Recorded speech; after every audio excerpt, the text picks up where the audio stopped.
Olá, seja bem-vindo a mais um episódio do Livro de Mórmon Comentado. Se essa é a sua primeira vez aqui no canal, eu faço você muito bem-vindo. Se você está voltando aqui também, faço você muito bem-vindo. Muito obrigado por acompanhar nosso conteúdo.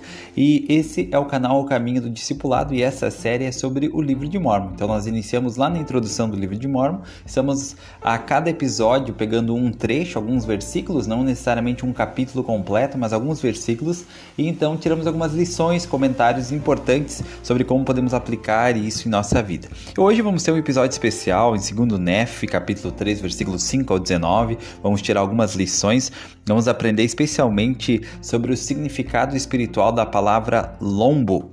Talvez você nunca parou para pensar o que significa essa palavra lombo, quando ela é falada nas escrituras, citada nas escrituras, o que significa teus lombos ou em seu lombo, qual é o significado espiritual dessa palavra? Vamos falar um pouquinho sobre isso hoje, mas antes de iniciar quero fazer você muito bem-vindo, agradecer a todos que estão seguindo o Caminho do Discipulado no Instagram, no Facebook, no Telegram, no Spotify e no YouTube. Os links vão estar na descrição desse episódio. Vamos iniciar hoje com os quadros Curiosidade e depois do quadro Curiosidade vamos ter o quadro História de Fé. Então depois eu vou fazer a leitura na íntegra desses versículos que estão em 2 Nef, capítulo 3, versículo 5 ao 19. Logo após a leitura, então, os comentários, as lições que podemos tirar para aprendermos juntos aqui. Então espero que você esteja bem, estou muito feliz por esses minutos que vamos passar juntos, eu e você, aqui aprendendo um pouco mais, tirando algumas lições. Espero que seja muito bom para você, como tem sido muito bom para mim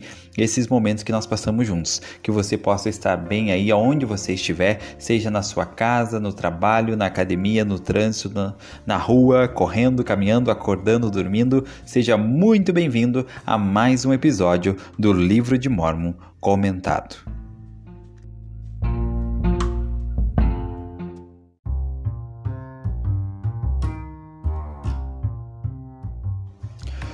Curiosidade. E a curiosidade de hoje é referente à palavra lombo. Nós vamos falar bastante sobre essa palavra, ela é muito citada no trecho de hoje.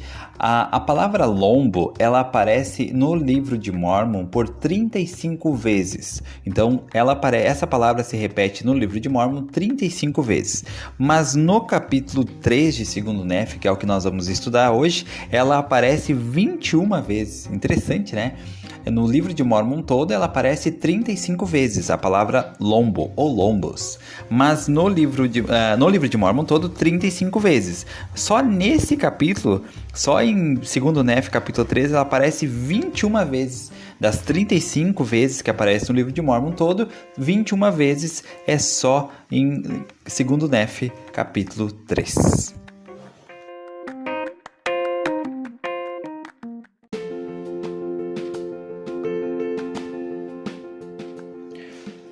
História de Fé. Essa história foi contada pela irmã Bonnie H. Cordon, presidente-geral das moças, na Conferência Geral de abril de 2023, e diz o seguinte: em 2011, enquanto servia com meu marido como líderes de missão na Bela Curitiba, Brasil, meu telefone tocou durante uma reunião.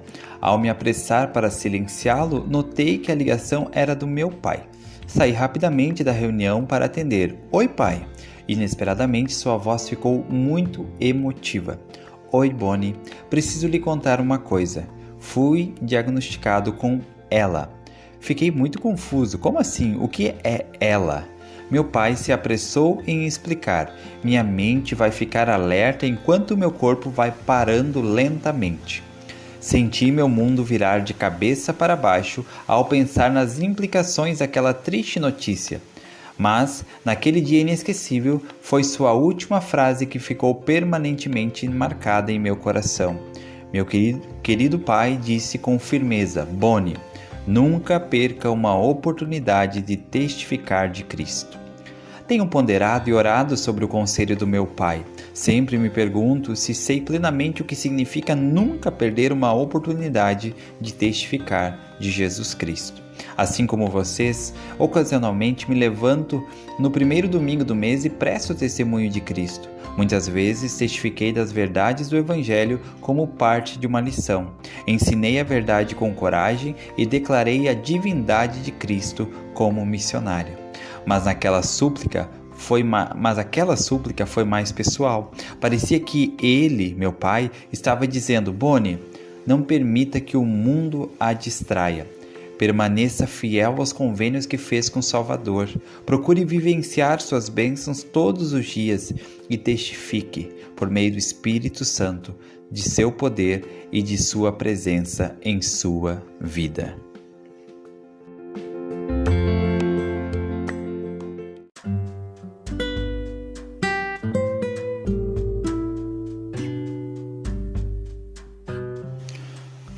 Agora eu vou fazer a leitura dos versículos de hoje, do bloco de hoje, que é 2 Nefe, capítulo 3, versículos 5 ao 19. Vamos iniciar no versículo 5 e diz: Portanto, José verdadeiramente viu nossos dias e obteve a promessa do Senhor de que do fruto de seus lombos o Senhor Deus levantaria um ramo justo para a casa de Israel.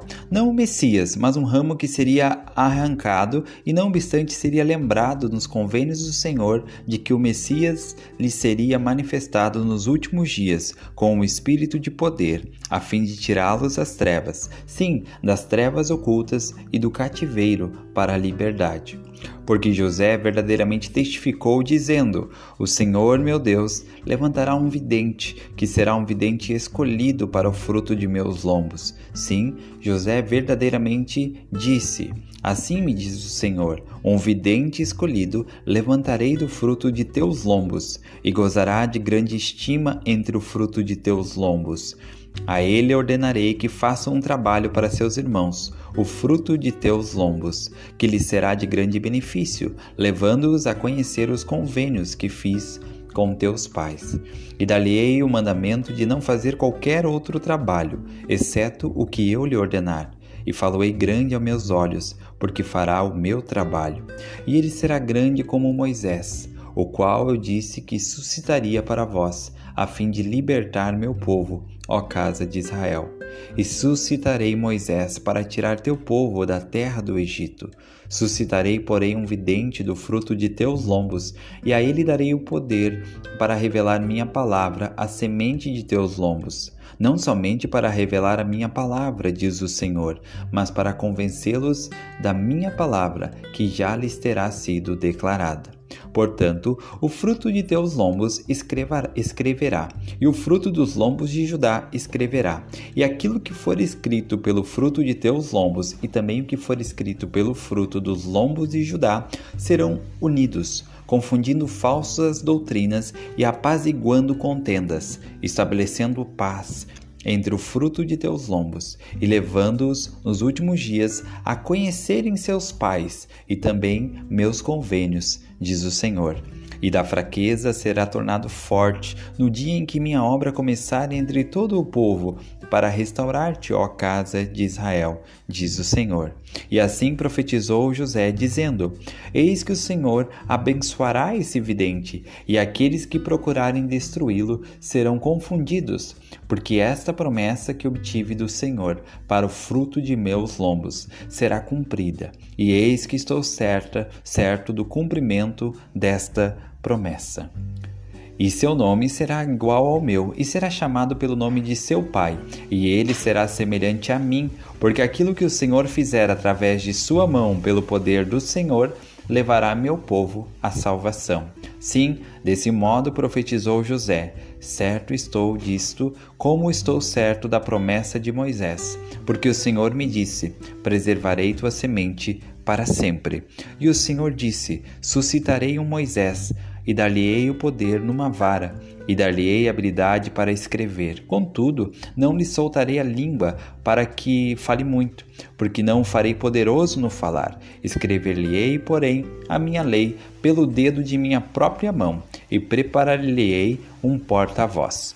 E o Senhor também me disse: eu suscitarei um para o fruto de teus lombos, e para ele prepararei um porta-voz.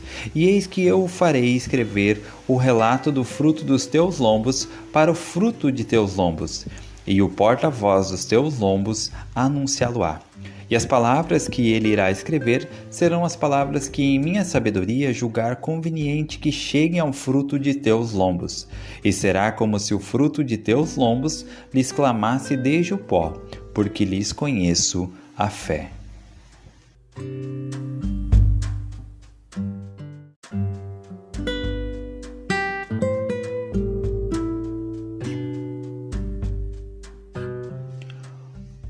Um comentário e uma lição que podemos tirar aqui de 2 Nefe, capítulo 3, está no versículo 5, especialmente a parte final, em que é dito que o Senhor providenciaria um Messias, um Salvador.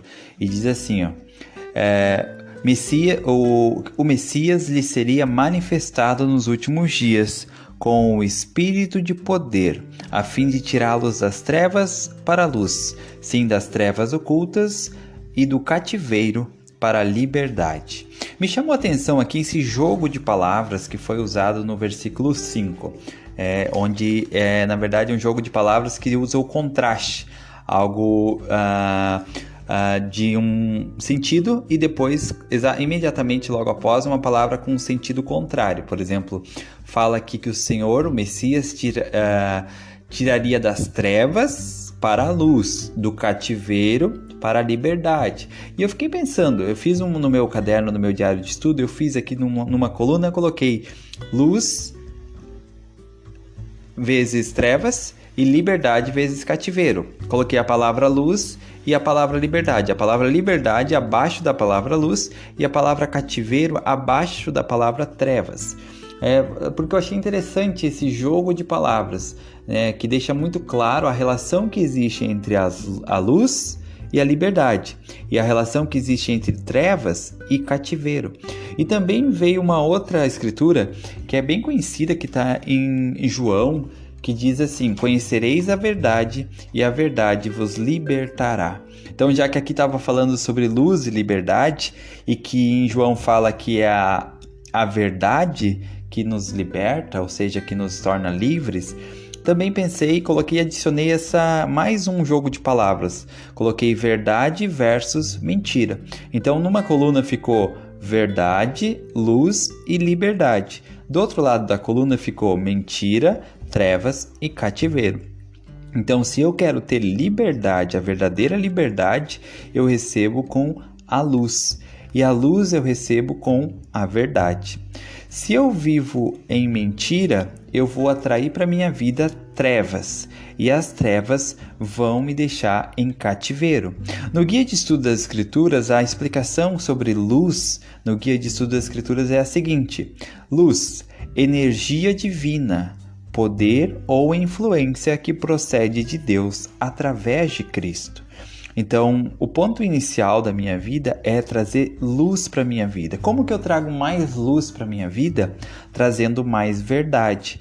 Então, eu preciso preencher a minha vida de verdade. Nas palavras que eu falo, nos compromissos que eu assumo, nas coisas que eu prometo que eu vou fazer, no meu trato com as pessoas, não aceitando mentir. Quando eu minto, eu trago trevas, e as trevas, conforme esse jogo de palavras, conduzem ao cativeiro. Então, o que eu devo fazer é trazer mais luz para a minha vida, e eu trago luz trazendo mais verdade. E qual é a importância ou a influência que tem na minha vida de eu ter mais luz?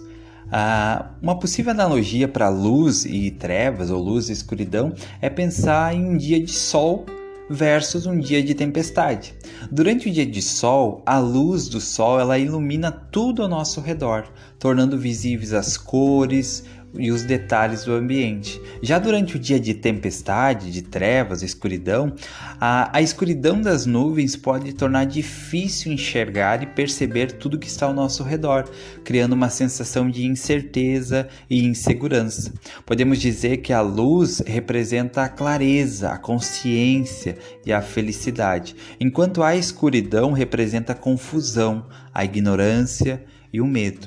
Então, por isso que nós devemos buscar a luz na nossa vida. Devemos buscar a luz em tudo que nós fazemos. Lembrar que a luz se apega à luz e as trevas se apegam às trevas. Então, quanto mais luz eu encher minha vida de luz, quanto mais luz eu tiver na minha vida, mais eu vou estar atraindo luz, mais eu vou estar atraindo as coisas do Senhor. Então, é muito interessante pensar nessa ligação direta que existe. Existe uma ligação direta entre essas três palavras: verdade, luz e liberdade. Quanto mais eu preencho minha vida de verdade, mais eu tenho luz na minha vida. Quanto mais luz eu tenho na minha vida, mais liberdade eu tenho, mais livre eu sou. Lembrando que a luz significa a energia divina, poder que provém de Deus através de Jesus Cristo. Por outro lado, temos um alerta, que é as outras três palavras negativas, que também podem estar em nossa vida. Quanto mais mentira há em minha vida ou a falta da verdade, mais trevas eu vou ter. Quanto mais trevas eu tiver na minha vida, mais eu vou viver em cativeiro. Então, muitos dos nossos cativeiros, eles serão desfeitos quando nós começar a encher nossa vida com mais luz. Porque onde há luz, não há trevas. E se não há trevas, não haverá cativeiro. O que causa o cativeiro é a escuridão, é as trevas, é a falta de visão. É onde não há visão, o povo perece. Onde não há visão na nossa vida, nós perecemos. Então nós precisamos buscar mais luz para a nossa vida. Devemos encher nossa vida de luz. Então, um desafio que fica para nós é a seguinte pergunta: o que eu posso fazer hoje, agora, nesse momento aqui, para que possa ter mais luz na minha vida? Coisas simples. O que eu posso fazer? Que decisões eu posso tomar? Que mudanças eu posso fazer no meu ambiente, na minha casa, na minha família, no meu modo de me comportar, nas minhas ações, que vai trazer mais luz para a minha vida? E quanto mais luz nós trouxermos para a nossa vida, mais liberdade nós teremos, mais livres nós teremos. Então, a verdadeira liberdade, ela vem por meio da luz, que é o poder do Senhor, que emana para nós através de Jesus Cristo. Quanto mais nós tivermos luz, mais livre nós seremos. Quanto menos luz nós tivermos, mais nós tendemos a viver em cativeiros. Cativeiros emocionais, cativeiros espirituais, cativeiro do vício, cativeiro da mentira, cativeiro da desonestidade e tantos outros cativeiros que estão ao nosso redor tentando nos prender e que conseguem nos prender quando falta luz, quando falta a verdade na nossa vida.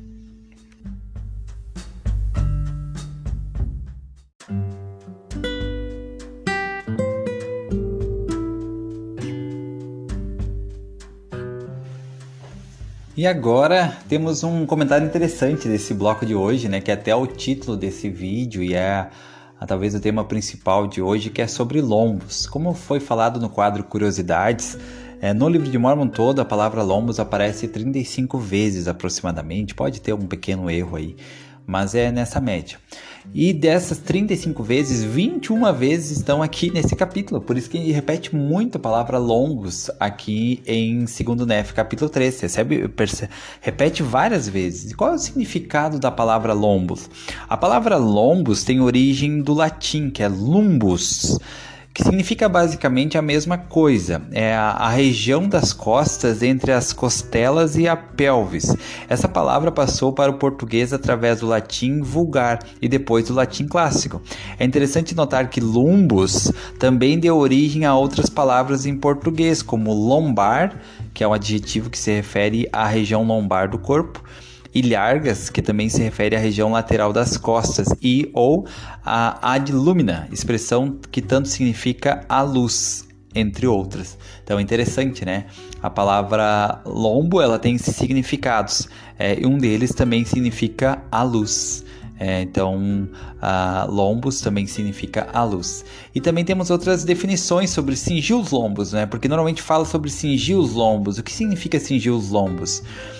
Por exemplo, em Lucas, nós lemos que o próprio Salvador falou: estejam cingidos os vossos lombos e acesas as vossas candeias. Em Lucas 12. Falando sobre vigilância, o Salvador ensinou a seus discípulos através de parábolas que a prontidão e a vigilância devem ser praticadas pelos servos do Senhor. Devemos estar vigilantes para que não sejamos surpreendidos ou reprovados na vinda do Senhor. A expressão usada pelo Salvador, estejam cingidos os vossos lombos, equivale a dizer esteja de prontidão, em atividade e sempre em vigilância, pois em qualquer momento o Senhor pode voltar. Então, quando fala essa expressão cingido, esteja cingido vossos lombos, também quer dizer esteja pronto. Esteja pronto. E nós estamos com nossos lombos cingidos? Estamos prontos? A explicação segue. A região lombar dos lombos fica na altura da cintura, região abdominal em volta dos quadris. A parte do corpo designada pela palavra lombos é uma região onde se localizam os órgãos reprodutivos, de modo que se fala sobre a prole que sai dos lombos. Em Hebreus, fala um pouco sobre isso, em Hebreus 7, sobre os lombos, mas a expressão lombos cingidos, ela aparece pela primeira vez na Bíblia em Êxodo 12, que fala sobre os lombos cingidos. E qual é o significado, então, da expressão lombos cingidos, ou cingir os lombos? Cingir os lombos significa colocar as extremidades das vestes compridas debaixo da faixa, ou prender com uma cinta, para facilitar a atividade física. Cingir significa cercar, circundar, limitar. Apertar com uma correia, com um cinto ou pôr a cinta. Lombos cingidos é uma expressão que significa amarra a túnica na cintura para dar segurança ao caminhar apressadamente. Hoje, a frase que mais se assemelha a esse significado, de cingir os lombos, talvez seja arregaçar as mangas. Então, quando fala que devemos cingir os lombos, vamos arregaçar as mangas e vamos trabalhar, vamos agir, vamos nos preparar para receber o Salvador Jesus Cristo ou para o retorno dele. Então, é interessante, entender o significado espiritual desse termo, dessa expressão. Então, cingir os lombos significa arregaçar as mangas. Vamos cingir nossos lombos, vamos arregaçar as mangas e vamos fazer tudo que está ao nosso alcance, que o Senhor espera que nós façamos na nossa vida. Então, que coisas eu preciso fazer hoje para mostrar ao Senhor que eu estou arregaçando as minhas mangas? Será que eu estou com as minhas mangas arregaçadas? E como eu posso fazer para melhorar esse aspecto da minha vida? O significado espiritual para a palavra lombos, na verdade não existe um significado espiritual específico para a palavra lombos. O termo é utilizado principalmente para se referir à parte física do corpo, onde estão localizadas as vértebras lombares e outros órgãos importantes, como os rins. O significado espiritual, talvez, que mais se atribui a lombos em relação é visto como um centro energético, como um centro de forças, de vitalidade, que está relacionado à resistência, vitalidade e à força. Então, esse talvez seria o significado mais próximo da palavra lombos, Ele está relacionado a vontade, a resistência, a vitalidade e a força. Então, quando a gente lê sobre lombos, talvez pode interpretar como a nossa vontade, como a resistência, a vitalidade e a força espiritual para cumprir com o nosso chamado, cumprir com nossas responsabilidades para seguir Jesus Cristo. Então, talvez essa seja a melhor definição da palavra lombos. E é bem interessante, pensar sobre isso, especialmente quando nós entendemos isso, reler 2 Nef 3, que é o capítulo que mais tem essa citação, que mais cita essa palavra lombos, em todo o livro de Mórmon, 2 Nef capítulo 3.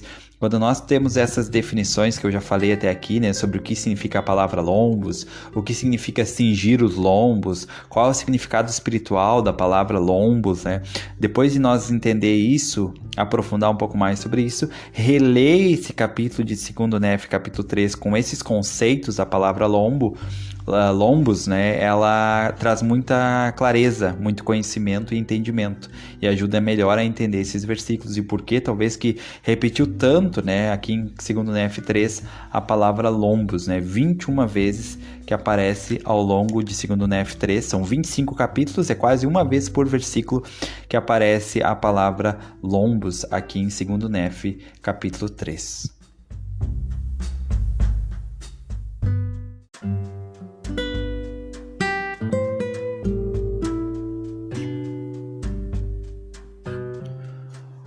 O último comentário de hoje está aqui em 2 Nef, capítulo 3, versículos 17 e 18, que diz assim: E o Senhor disse, suscitarei um Moisés, e dar-lhe poder numa vara, e dar-lhe habilidade para escrever. Contudo, não lhe soltarei a língua, para que fale muito, porque não o farei poderoso no falar. Escrever-lhe-ei, porém, a minha lei pelo dedo de minha própria mão, e preparar-lhe-ei um porta-voz. É interessante aqui que o Senhor está falando sobre Moisés, e ele fala que Moisés seria poderoso, Moisés seria muito poder, mas que o Senhor daria a ele uma habilidade muito grande de escrever, contudo, ele não teria a habilidade de falar. É muito interessante aqui, e aí o Senhor fala que ele ia providenciar um porta-voz, que foi Arão, que foi o porta-voz de Moisés. Depois temos o caso parecido no próximo versículo. E o Senhor também me disse, eu suscitarei um para o fruto de teus lombos, e para ele prepararei um porta-voz, e eis que o farei escrever o relato do fruto de teus lombos para o fruto de teus lombos, e o porta-voz dos teus lombos anunciá-lo-á. Então nós temos o caso também de Joseph Smith. Joseph Smith, ele tinha o Senhor preparou para ele alguém para ajudar ele, que foi Oliver Cowdery, especialmente. Então isso mostra um padrão sobre como todos nós precisamos uns dos outros, e que mesmo que uma pessoa tenha dons e habilidades especiais, ainda assim ela não vai ter todas as habilidades, e ainda assim ela vai precisar de outra pessoa ou de outras pessoas para ajudar a cumprir a sua missão, para cumprir as suas designações. Então nós devemos ser humildes e aceitar sim que nós não somos obrigados a saber todas as coisas, que nós não sabemos todas as coisas e que não vamos saber todas as coisas. Nós não vamos ser bons em todas as coisas.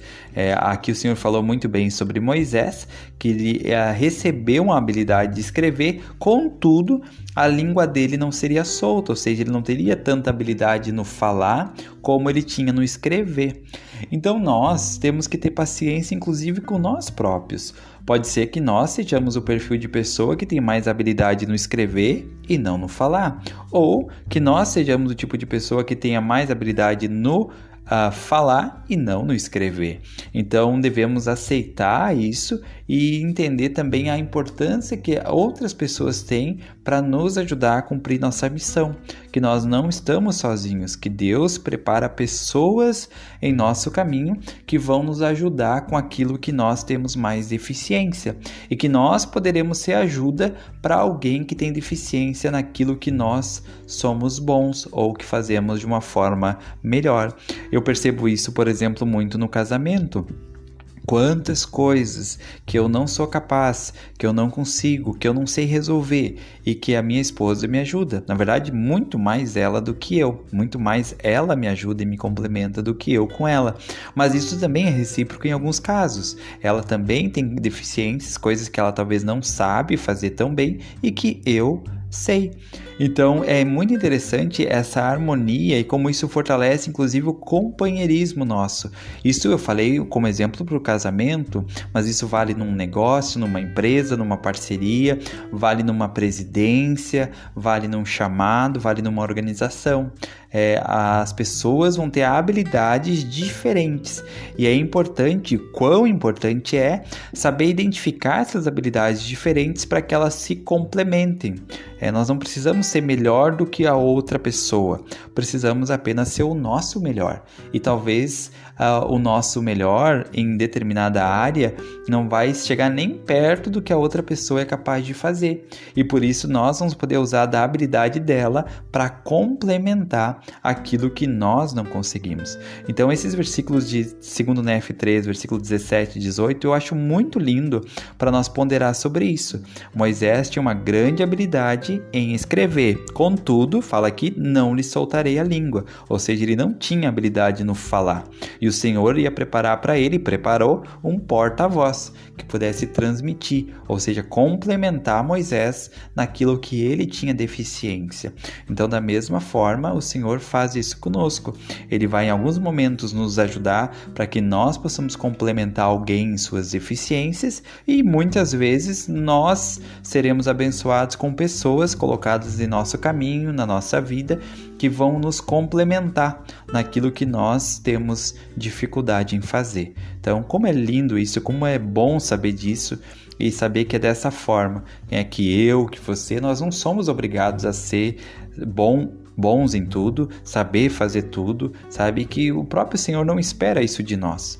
Ele vai preparar pessoas. Aqui ele diz assim, suscitarei um Moisés, ou seja, ele suscitou Moisés, mas aí embaixo ele fala, e preparar-lhe-ei um porta-voz. Então eu sei que o Senhor vai preparar as pessoas que vão nos ajudar naquilo que nós temos deficiência, naquilo que nós temos mais dificuldade. E para mim isso é muito inspirador e confortante, saber que em meio às minhas deficiências e debilidades, o Senhor vai preparar pessoas que vão estar no meu caminho, me ajudando, me abençoando, e basta que eu seja humilde, que eu aceite essa ajuda, que eu reconheça essa ajuda e que eu seja grato. Seja muito grato por essas pessoas que o Senhor coloca no meu caminho e que me ajudam a me complementar naquilo que eu tenho dificuldade de fazer por conta própria.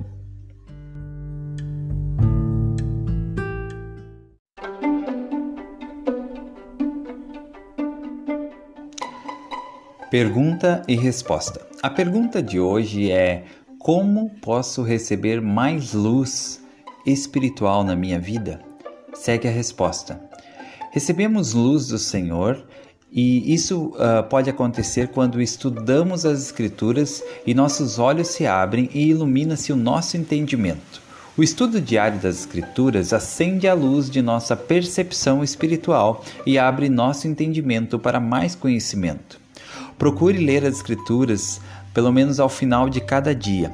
Isso proporcionará uma paz extraordinária e você dormirá melhor fazendo isso. Recebemos luz espiritual quando assistimos à reunião sacramental.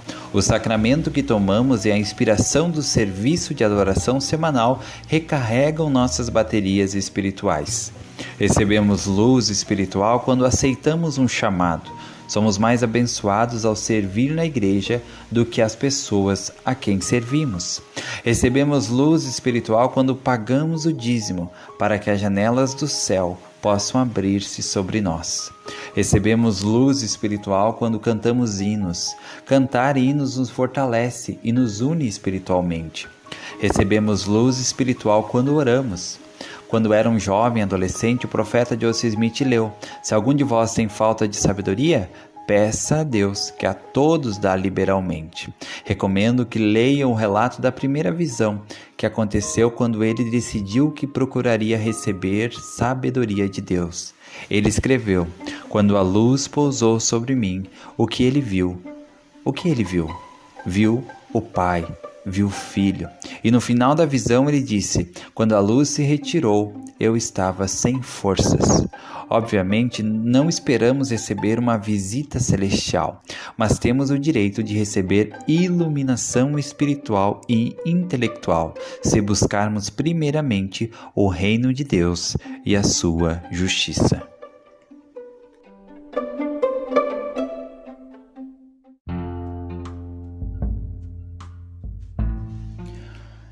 E chegamos ao final de mais um episódio do Livro de Mórmon Comentado. Muito obrigado por você ter me acompanhado até aqui. Espero que de alguma forma esse episódio possa ter ajudado você, possa inspirar você ou ajudar você talvez a lembrar de algo aí que você já estava esquecendo e que você agora pode aplicar isso na sua vida, tá bom? Fico muito feliz por todos que têm compartilhado com amigos, em grupos do WhatsApp, em grupos no Facebook, com familiares. Muito obrigado. Todos que estão comentando, que estão inscritos no canal. Enquanto eu estou gravando aqui, falta apenas 6 pessoas para nós atingirmos o número de 500 inscritos no canal no YouTube. Isso é muito legal. No Spotify tem muitas pessoas acompanhando.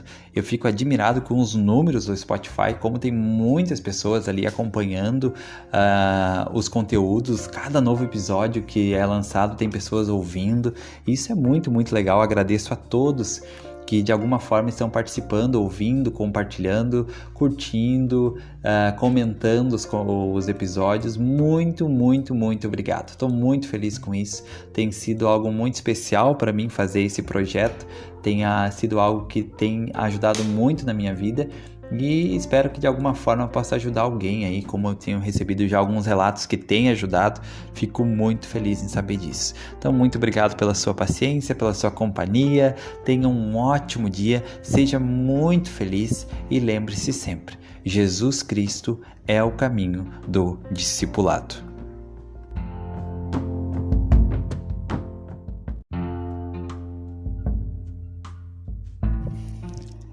Olá, seja bem-vindo a mais um episódio do Livro de Mórmon Comentado. Se essa é a sua primeira vez aqui no canal, faço você muito bem-vindo, muito bom ter você aqui. Convido você a se inscrever no nosso canal, O Caminho do Discipulado, para você poder acompanhar todos os outros episódios e outras séries que temos disponíveis aqui no canal. O Caminho do Discipulado está no Instagram, no Facebook, no Telegram, no Spotify e no YouTube. Os links estarão na descrição desse episódio. Meu nome é André Luiz, eu sou um apaixonado pelas escrituras e também um estudante de teologia formando e que ama aprender mais sobre as escrituras. Nessa série em especial, estamos falando sobre o Livro de Mórmon Comentado. E no canal Caminho do Discipulado teremos outras séries com outros comentários sobre outros livros das escrituras também. Mas nessa série especificamente estamos tratando do Livro de Mórmon Comentado. O link para você ler ou adquirir um livro de Mórmon de forma gratuita está na descrição desse episódio também, e nós iniciamos desde o início lá da introdução do Livro de Mórmon, e hoje nesse episódio vamos falar especificamente do capítulo 3 de 2º Nephi, versículo 20 ao 25, e também vamos iniciar o capítulo 4 de 2º Nephi, versículo 1 ao 13. Vamos aprender lições importantes que vão nos ajudar. Tenho certeza que você vai poder aprender algo que vai melhorar a sua vida, melhorar o seu caminho do discipulado.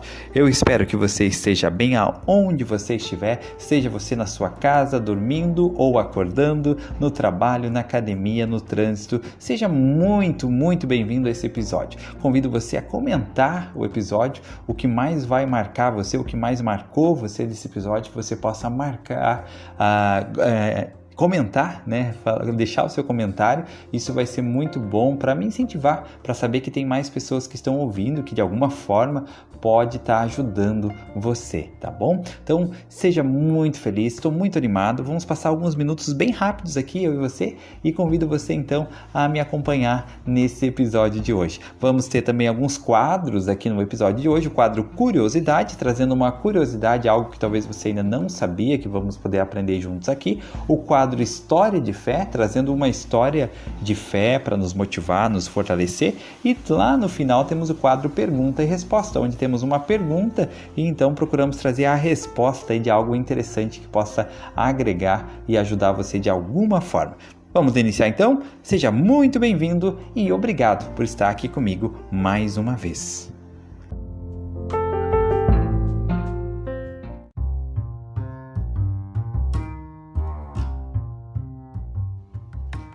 Curiosidade. A encadernação do Livro de Mórmon refletia a Bíblia. No início do século XIX, os livros às vezes eram vendidos sem serem encadernados. mas a forma como o Livro de Mórmon foi encadernado enviou um forte sinal sobre sua importância antes mesmo de os leitores abrirem as capas. O material, as cores e o design da encadernação imitavam uma das encadernações mais comuns de uma Bíblia popular da época. Quando colocados na prateleira, o Livro de Mórmon de 1830 e a Bíblia seriam parecidos, refletindo assim o caráter sagrado do Livro de Mórmon.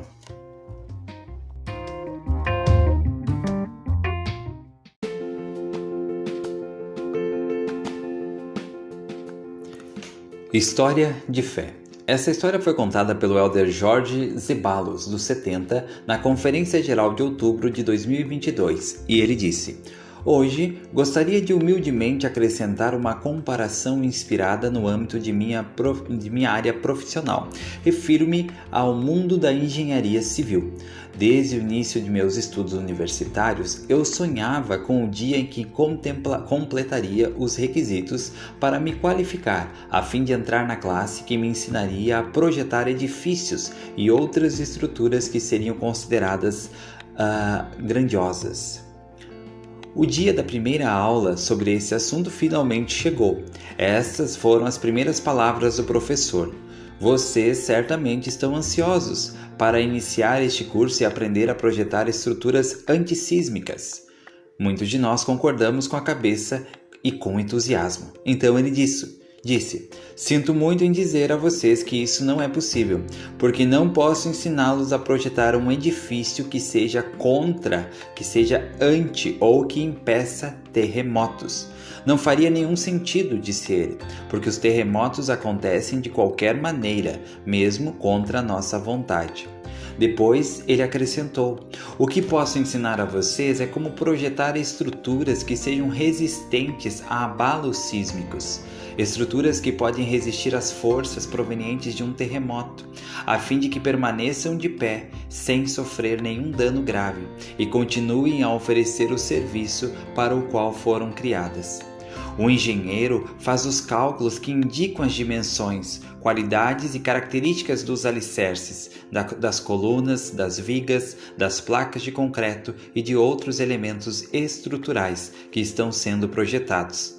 Esses resultados se transformam em plantas e especificações técnicas que devem ser estritamente seguidas pela construtora, a fim de concretizar a obra e, assim, cumprir os propósitos para o qual foi projetada e para o qual está sendo construída. Apesar de mais de 40 anos terem se passado desde aquela primeira aula de engenharia sobre resistência a abalos sísmicos, lembro-me perfeitamente do momento em que comecei a adquirir um entendimento mais profundo e completo da importância vital que esse conceito teria nas estruturas que eu projetaria em minha vida profissional futura. Não apenas isso, mas ainda mais importante, que esse conceito estaria permanentemente presente na edificação de minha própria vida e na edificação das pessoas nas quais eu exerceria uma influência positiva.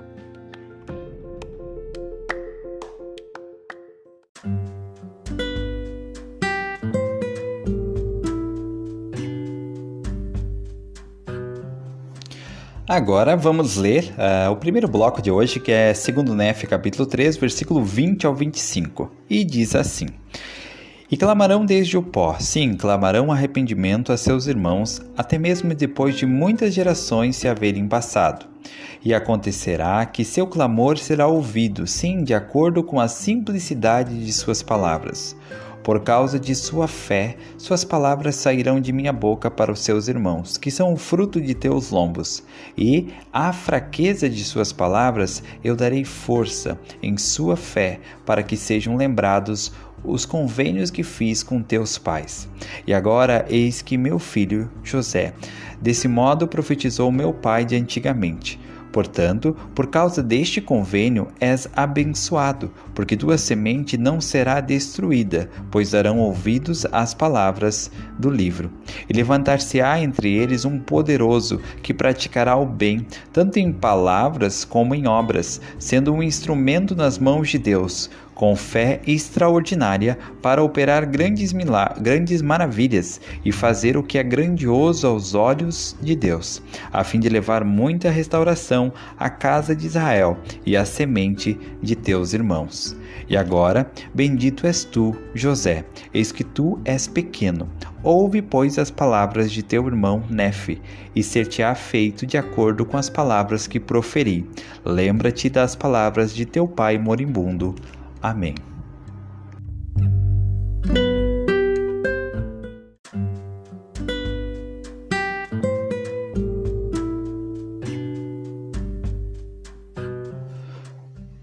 Um comentário e uma lição que podemos tirar em 2 Nefe, capítulo 3, versículo 24, é a seguinte. Aqui no versículo 24 fala assim. E aqui, antes de eu ler o versículo, o segundo manual da igreja, o manual do seminário, ele fala sobre esse versículo 24, diz que se refere a Joseph Smith.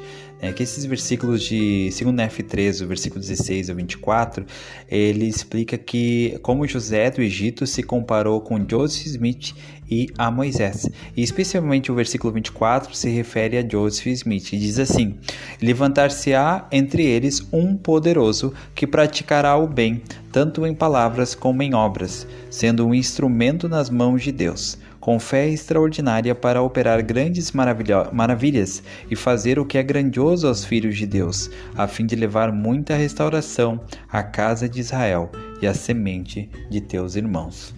E a respeito disso, tem uma citação aqui, que é a do presidente Brigham Young, do profeta Brigham Young, diz o seguinte: foi decretado nos conselhos da eternidade, muito antes de serem lançados os fundamentos da terra, que ele, Joseph Smith, deveria ser o homem na última dispensação deste mundo a revelar a palavra de Deus ao povo e receber a plenitude das chaves e o poder do sacerdócio do Filho de Deus.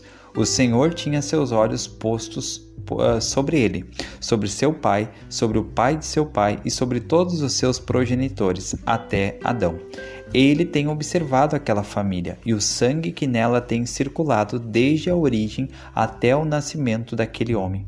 Ele foi preordenado na eternidade para presidir esta última dispensação. Então, muito lindo, esse versículo, e aqui a explicação que se refere ao profeta Joseph Smith.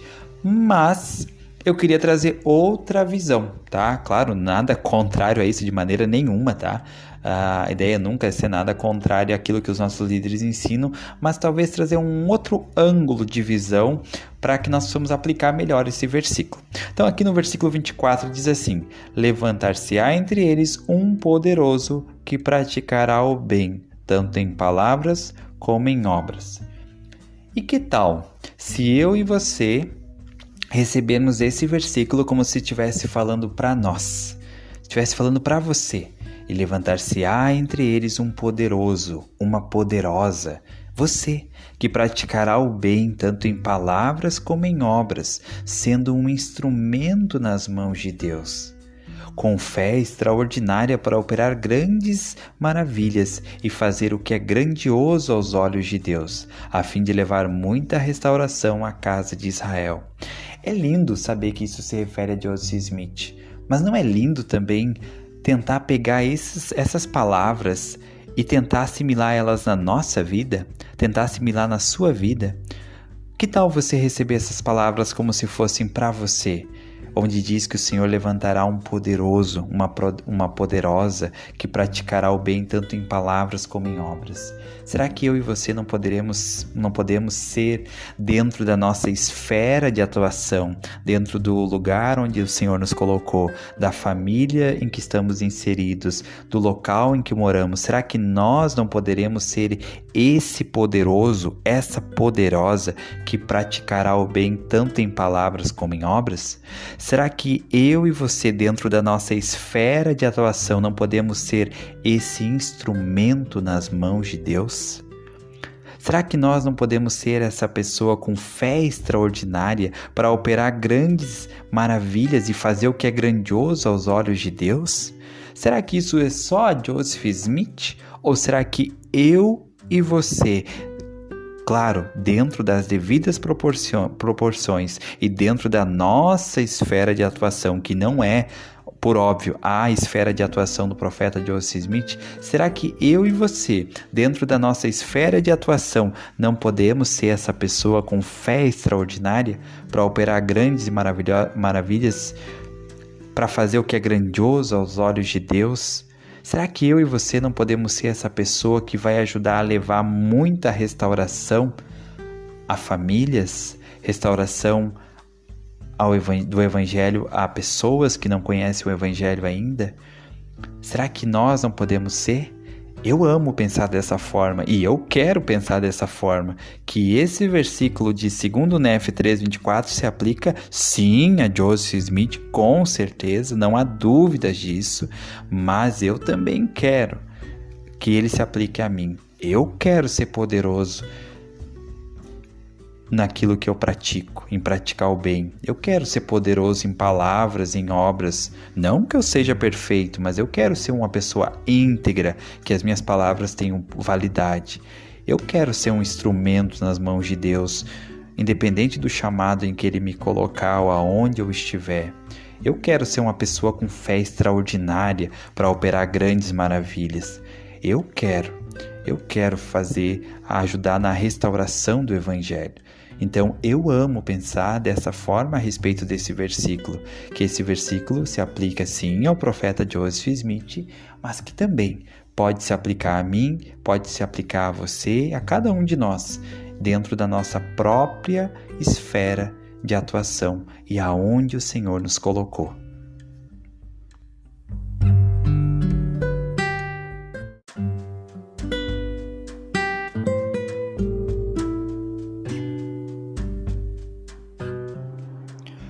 O segundo bloco de escrituras que eu vou ler na íntegra, os versículos, está em 2 Nef, capítulo 4, do versículo 1 ao 13, e diz assim: E agora eu, Nef, falo sobre as profecias mencionadas por meu pai, referentes a José, que foi levado para o Egito. Pois eis que ele realmente profetizou sobre todos os seus descendentes. E não há muitas profecias maiores do que as que ele escreveu. E ele profetizou sobre nós e nossas futuras gerações, e elas estão escritas nas placas de latão. Então, depois de meu pai ter acabado de falar sobre as profecias de José, chamou os filhos e filhas de Lamã e disse-lhes: Eis meus filhos e minhas filhas, que sois filhos e filhas de meu primogênito. Quisera que desses ouvidos às minhas palavras. Pois o Senhor Deus disse: Se guardardes meus mandamentos, prosperareis na terra. E se não guardardes meus mandamentos, sereis afastados de minha presença. Mas eis que eu e meus filhos e minhas filhas não posso descer à sepultura sem vos deixar uma bênção, pois eu sei que se fordes criados no caminho que deveis seguir, não vos afastareis dele. Portanto, se fordes amaldiçoados, eis que eu vos deixo a minha bênção, para que a maldição vos seja tirada e recaia sobre a cabeça de vossos pais. Portanto, devido à minha bênção, o Senhor Deus não permitirá que pereçais, e será eternamente misericordioso para convosco e vossos descendentes. E aconteceu que depois de meu pai ter acabado de falar aos filhos e filhas de Lamã, fez com que os filhos e filhas de Lemuel fossem levados à sua presença, e falou-lhes dizendo: Eis meus filhos e minhas filhas, que sois os filhos e as filhas de meu segundo filho. Eis que vos deixo a mesma bênção que deixei aos filhos e filhas de Lamã. Portanto, não sereis completamente destruídos, mas no fim vossa posteridade será abençoada. E aconteceu que depois de meu pai lhes haver falado, dirigiu-se aos filhos de Ismael, sim, a todos os de sua casa. E depois de lhes falar, dirigiu-se a Assã, dizendo: Bendito és tu e tua posteridade, pois herdarás a terra como teu irmão Nef. E tua semente será contada com a semente dele, e tu serás como teu irmão, e teus descendentes como os descendentes dele, e serás abençoado durante todos os teus dias. E aconteceu que depois de meu pai Lei ter falado a toda a sua casa, segundo o sentimento de seu coração, o Espírito do Senhor que estava nele envelheceu. E aconteceu que morreu e foi sepultado. E aconteceu que, poucos dias depois de sua morte, Lamã e Nemuel e os filhos de Ismael enfureceram-se comigo por causa das admoestações do Senhor.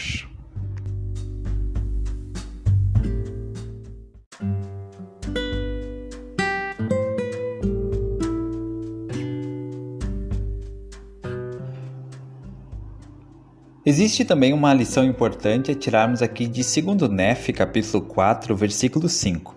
Aqui Leí estava nos últimos momentos da sua vida, e foi um pouquinho antes dele morrer, de ele falecer. Então ele reuniu seus filhos e ele falou o seguinte: mas eis que meus filhos e minhas filhas, não posso descer à sepultura sem vos deixar uma bênção. Então Leí era um portador do sacerdócio, de sua família. E aqui ele reuniu sua família para dar uma bênção em cada um dos seus filhos. E aqui diz que ele também deu a bênção em seus netos, nos filhos de Lamã, Lemuel, nos filhos de Nef, enfim, nos seus netos. Então Leí ele usou o sacerdócio para abençoar a sua família. E isso é um modelo que nós, especialmente os homens portadores do sacerdócio, devemos lembrar de que nós podemos dar bênçãos à nossa família, às pessoas que nós amamos, e usar mais desse recurso. Nós podemos oferecer bênçãos.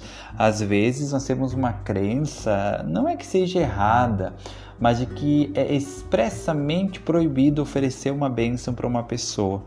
E eu já tive casos e eu vi isso acontecer com muitas pessoas. Às vezes a pessoa está tão envolvida num problema, numa dificuldade, numa dor, num sofrimento físico angustiante, e ela acaba esquecendo de pedir uma bênção. E não é porque ela não tem fé ou porque ela não acredita, nada disso. Só quem passou por um momento de grande dificuldade sabe isso que eu estou falando. Ela está tão envolta em meio àquele problema, àquela provação, que ela acaba esquecendo de pedir uma bênção para ela mesma. Então nós, às vezes, como portadores de sacerdócio, podemos oferecer bênçãos, dar bênçãos. Existem bênçãos que nós precisamos, e ordenanças, que como portadores de sacerdócio nós precisamos da autorização de alguém que possua chaves, como dar nome, abençoar crianças,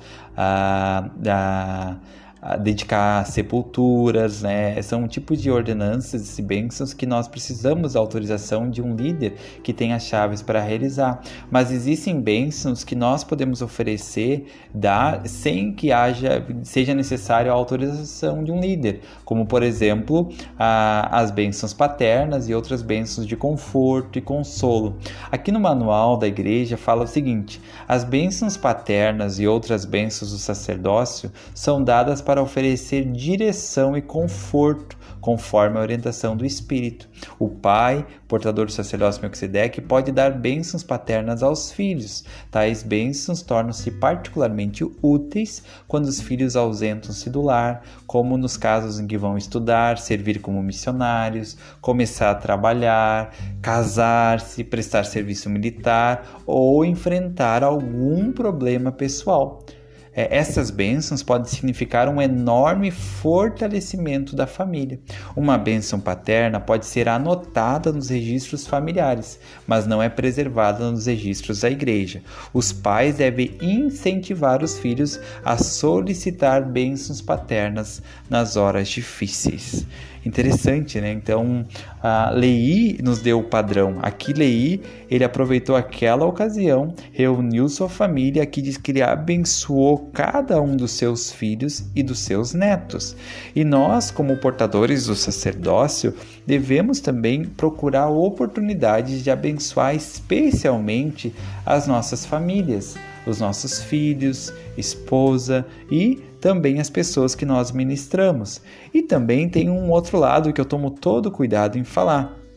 Por muito tempo eu era sozinho na igreja, eu não tinha um portador do sacerdócio de Melquisedeque na minha casa. alguém que pudesse me dar bênçãos. Mas eu lembro que na época eu tinha os meus mestres familiares, as pessoas que podiam me ajudar. Então, se você está nessa situação que hoje você não tem o sacerdócio na sua casa, fique tranquilo.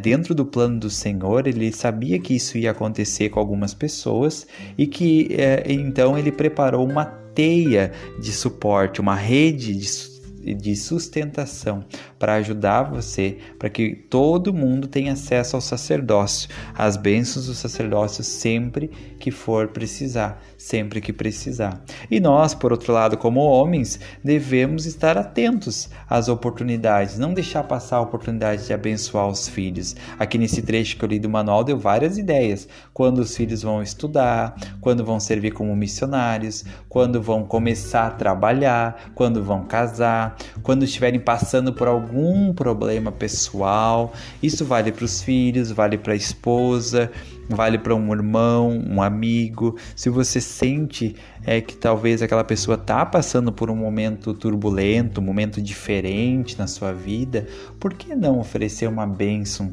do sacerdócio? Por que não poder sentir mais desse poder? Quando uma bênção do sacerdócio acontece vários milagres. Primeiro, a pessoa que dá a bênção, ela é fortalecida, e a pessoa que recebe a bênção é abençoada.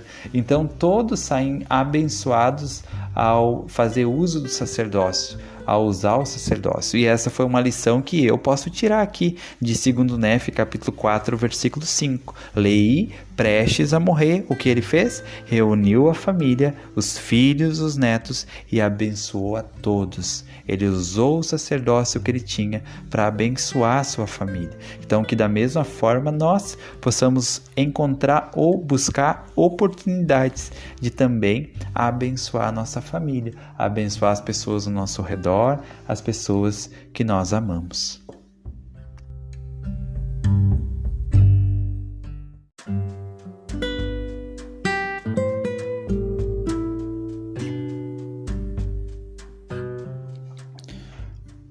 Outra lição muito importante desse bloco de hoje está aqui também em 2 Nef, capítulo 4, versículo 5, que diz assim, eu vou ler de novo só para nós podermos pegar o contexto. Mas eis que eu, aqui Lei está falando, meus filhos e minhas filhas, não posso descer à sepultura sem vos deixar uma bênção, pois eu sei que se fordes criados no caminho que deveis seguir, não vos afastareis dele. Então aqui Lei falou aos filhos dos seus filhos, que se sabia que se eles fossem criados no caminho que eles deveriam seguir, eles não se afastariam dele. Esse versículo lembra muito de um versículo da Bíblia também, que está em Provérbios 22:6, bem conhecido, que diz assim: instrui a criança no caminho que deve andar, e até quando envelhecer não se desviará dele. Então aqui, esse versículo citado por Lei, ele lembra desse versículo em Provérbios. E aqui Lei falou que sabia que se eles fossem criados no caminho que deviam seguir, não se afastariam dele. E esse é um dilema muito grande que muitas pessoas enfrentam, de às vezes ver seus filhos se afastando do Evangelho, seus filhos não querendo mais ir na igreja, não querendo mais participar das atividades da igreja. E isso causa muita tristeza em muitos pais. Às vezes, infelizmente, alguns pais se perdem no caminho quando seus filhos se afastam porque ficam desanimados, desencorajados, frustrados, um sentimento de falha muito grande por ver que seus filhos se afastaram. E talvez pensam, poxa, o que eu vou fazer aqui se não fui capaz nem de ajudar meu filho ou minha filha a permanecer no Evangelho? Mas esse não deve ser um sentimento. Temos que lembrar que todas as pessoas têm o seu livre-arbítrio e que cabe a nós ensinar. E que essa promessa aqui de Lei, qual que é essa promessa? Vamos voltar aqui, 2 Nef 4:5, diz assim, pois eu sei que se fordes criados no caminho que deveis seguir, não vos afastareis dele. Então a promessa aqui é que os filhos que são criados no caminho né, no caminho do Evangelho, não se afastarão do caminho. Mas existe uma diferença entre sair do caminho e se afastar do caminho.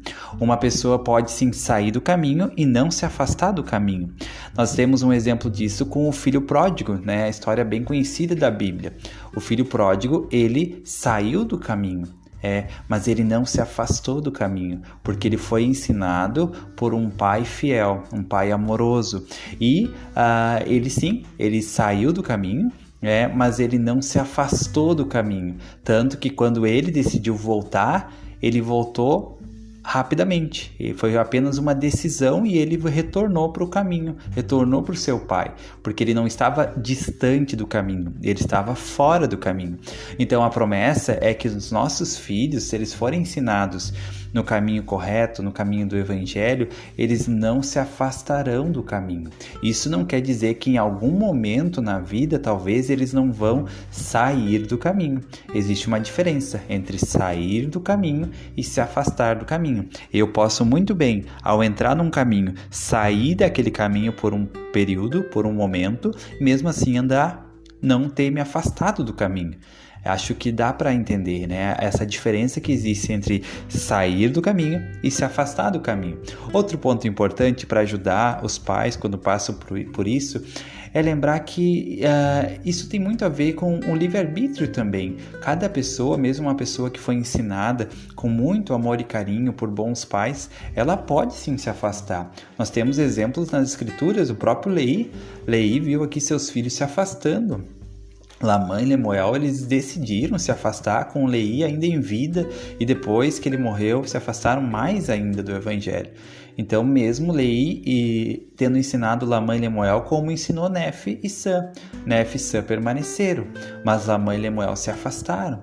E temos um exemplo maior ainda, nosso Pai Celestial. Será que Ele não é um Pai perfeito, de perfeito amor, bondade? Será que não? Eu tenho certeza que sim. E se nós estudarmos as Escrituras, nós vemos que na Guerra dos Céus, 1/3 se afastou. Ou seja, se nós imaginássemos que o Pai Celestial tivesse, por exemplo, apenas para nós poder entender, 9 filhos, dos 9 filhos do Pai Celestial, 3 se afastaram. Então isso ajuda os pais a não ter esse peso de muitas vezes sentirem que é um erro todo seu. Mas que cada filho tem um livre-arbítrio, mesmo que ele tenha sido ensinado no caminho. E a promessa aqui não é que os filhos não vão sair do caminho, porque eles têm a liberdade, o livre-arbítrio para decidir sair do caminho ou ficar no caminho. A promessa é que se eles saírem do caminho, mesmo que eles saiam do caminho, eles não se afastarão do caminho. Eles sempre estarão a uma distância possível de retornar, como o filho pródigo quando decidiu retornar para casa, retornar para o seu pai. Então, outro ponto importante, que isso também, esse livre-arbítrio dos filhos não exime nós, pais, da responsabilidade de ensinar, porque aquilo aí na primeira parte da sentença falou, sei que se fordes criados no caminho. Então, essa parte de criar no caminho é a que compete a nós, pais. Cabe a nós, pais, criar no caminho. É nossa responsabilidade criar os filhos no caminho. É responsabilidade dos pais criar os filhos no caminho. Dar o exemplo sobre aquilo que nós esperamos que eles façam. Se nós esperamos que os filhos vão na igreja, nós precisamos ir na igreja. Se nós queremos que os nossos filhos sirvam na igreja, nós precisamos servir na igreja. Se nós queremos que os nossos filhos vão ao templo, primeiro nós temos que ir ao templo. Se nós queremos que os nossos filhos jejuem, nós precisamos jejuar. Se nós queremos que os nossos filhos estudem as Escrituras, primeiro nós temos que estudar, eles precisam ver nós fazendo essas coisas. E é nossa responsabilidade criar no caminho, criar os filhos no caminho. É responsabilidade do pai e da mãe criar os filhos no caminho, mostrar o caminho. Se em Sião ou em suas estacas organizadas houver pais que negligenciarem, as suas responsabilidades, sobre a cabeça deles cairá uma maldição. Essa é uma escritura em Doutrina e Convênios. Então, cabe a nós, pais, aos pais, a responsabilidade de criar no caminho. Mas, claro, como eu já falei antes, isso não quer dizer que o fato de os filhos terem sido criados no caminho, que eles não vão se afastar. Eles podem sim usar o do livre-arbítrio deles para sair do caminho. Mas a promessa do Senhor é que eles não vão se afastar tão longe do caminho que eles não possam voltar quando eles decidirem e resolverem voltar.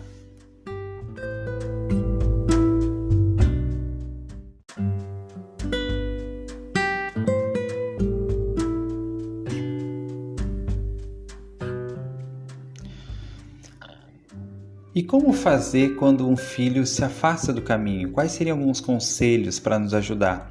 Então, tem alguns conselhos que podem nos ajudar quando nós vemos um filho se afastando do caminho, quando um filho se afasta da igreja. E aí nós podemos aceitar o princípio de que nossos filhos são abençoados com arbítrio, mesmo quando usam para tomar rumos com os quais nós não concordamos. Então, quais são alguns conselhos? Primeiro, a aprender com outros, né, que passaram por essas dificuldades. Como eu falei, nós temos o exemplo de Lei, nós temos o exemplo de Adão e Eva, que viram um filho se afastar, né, Caim se afastar do Evangelho. Nós vemos o próprio Pai Celestial, que 1/3 de seus filhos escolheu outro caminho, não escolheu o caminho do Evangelho. Então podemos aprender com essas outras pessoas e outras pessoas que nós conhecemos na nossa vizinhança, nossa estaca, nossas alas, que já passaram por isso de uma maneira positiva, que mesmo tendo sido fiéis, viram seus filhos se afastando do caminho. Outro ponto que pode nos ajudar é reconhecer que os nossos filhos também são filhos de Deus, que antes de eles serem nossos filhos, eles são filhos do Pai Celestial, e que se nós nos preocupamos com eles, o Pai Celestial também se preocupa, e ele também está pensando em maneiras de ajudá-los a retornar, ou seja, nós não estamos sozinhos nesse desafio. O Senhor também tem se importa muito, uma grande preocupação com eles, e se importa muito que eles retornem para o caminho. Outro ponto é concentrar-nos no sucesso. Às vezes os pais enfrentam dificuldades porque não entendem plenamente o ensinamento de que nenhum outro sucesso compensa o fracasso no lar. Não é fácil definir sucesso e fracasso. Conforme explicou o elder John Carmack, ex-membro dos 70, ele falou: essa declaração, que é a declaração nenhum sucesso na vida recompensa o fracasso no lar, essa declaração visava a inspirar os pais a começarem ou a continuarem a estarem envolvidos com os filhos. Não devemos supor que ela dê a entender que os pais que realmente tenham dedicado tempo, esforço e sacrifício na criação dos filhos, mas ainda assim não colheram os frutos desejados, tenham fracassados. Precisamos comemorar boas qualidades de nossos filhos e os momentos felizes que passamos com eles. Outro conselho é ajustar as expectativas. Embora esperemos que nossos familiares, filhos, esposo ou esposa, sigam os caminhos que escolhemos, eles devem decidir por si mesmos receber as bênçãos do Evangelho. Então nós precisamos ajustar nossas expectativas, que por mais que eu queira muito aquilo, ainda a decisão final é da pessoa. Outro ponto é adquirir visão. Muitos pais encontram consolo e mantêm a perspectiva por meio da oração, do estudo das Escrituras e da frequência ao templo. Então, ter uma visão espiritual a respeito de nossos familiares que se afastaram ajuda nós a saber como melhor ajudar eles. E o que nos ajuda a ter essa visão? A oração, o estudo das Escrituras e a frequência ao templo. Outro ponto aqui é continuar a demonstrar amor. Isso é um ponto muito importante. Quando um membro da nossa família se afasta do Evangelho, especialmente se ele já foi da igreja, ele já sabe o que está errado, ele já sabe o que ele está errando, e ele não precisa talvez de mais uma pessoa apontando o dedo, ou sempre que ele vai encontrar nós, a gente tenta chamar a atenção dele, corrigir, mostrar o que está errado. Ele sabe o que está errado, ele sabe o que ele precisa. Ele precisa sentir amor, ele precisa saber que acima de tudo nós amamos ele. Que nós ele sabe que nós não concordamos com as coisas que ele está fazendo ou da maneira como ele está vivendo naquele momento, mas que acima de tudo ele é mais importante, Ele é mais importante. Nós aprendemos isso na parábola do filho pródigo.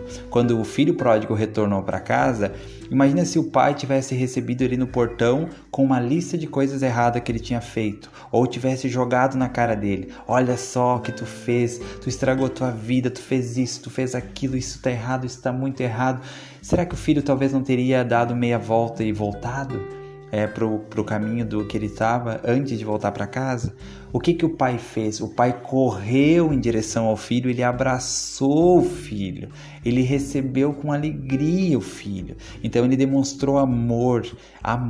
Então quando tiver um familiar afastado do evangelho, lembre-se, ele não precisa da sua correção. Ele precisa do seu amor.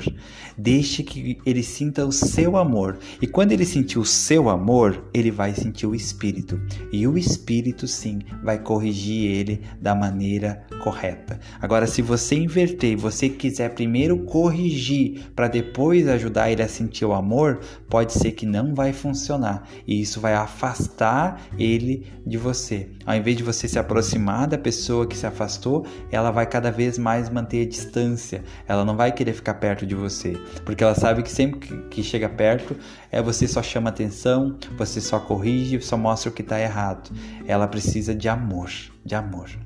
Outro ponto é manter a esperança. Se continuarmos amando nossos entes queridos como são hoje, podemos ainda ter a esperança de que retornarão a uma vida centralizada no Evangelho. Então mantenha a esperança, não perca a esperança. Outro ponto é: mantenha uma perspectiva eterna. Precisamos lembrar de que simplesmente não sabemos o que vai acontecer com nossos entes queridos. Um pai de adolescentes rebeldes compartilhou que havia aprendido que mesmo que seus filhos não estivessem vivendo em retidão no momento, ele não deveria presumir que um desastre era iminente.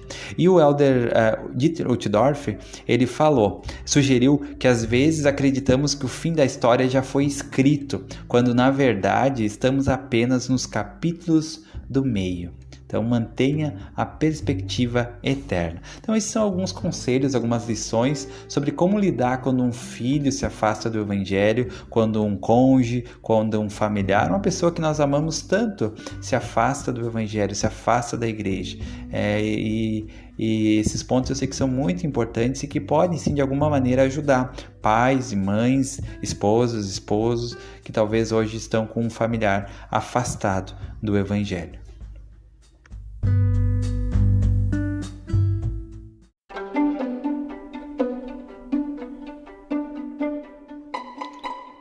Pergunta e resposta. A pergunta de hoje é a seguinte: como posso reagir vendo um familiar ou um amigo que se afastou da igreja? Como posso manter a esperança mesmo vendo as pessoas que amo se afastando do evangelho? Então aqui segue a resposta. Ela é baseada também nas palavras do elder Dale G. Renlund, do Quórum dos 12 Apóstolos, e diz assim: poucas coisas nessa vida machucam mais do que acreditar firmemente em algo e depois ver aqueles que você mais ama no mundo rejeitar ou até zombar dessas crenças. O Evangelho de Jesus Cristo traz alegria e realização em muitos aspectos. No entanto, o caminho do discipulado às vezes pode ser solitário. Quando você está trilhando seus passos no Evangelho, mas um amigo, um dos pais ou até mesmo um cônjuge não o apoia e nem compartilha da sua crença. Independente de sua situação específica, você sempre pode ter esperança em si mesmo e em sua família, por causa do Salvador Jesus Cristo. Quando estiver se sentindo incapaz ou desanimado sobre a sua situação, lembre-se de que o Salvador ama restaurar o que você não pode restaurar. Ama curar feridas que você não é capaz de curar. Ama consertar o que está irreparavelmente quebrado e de que Ele os compensa por qualquer injustiça que lhes tenha sido infligida e que ama curar corações, mesmo que se encontrem despedaçados.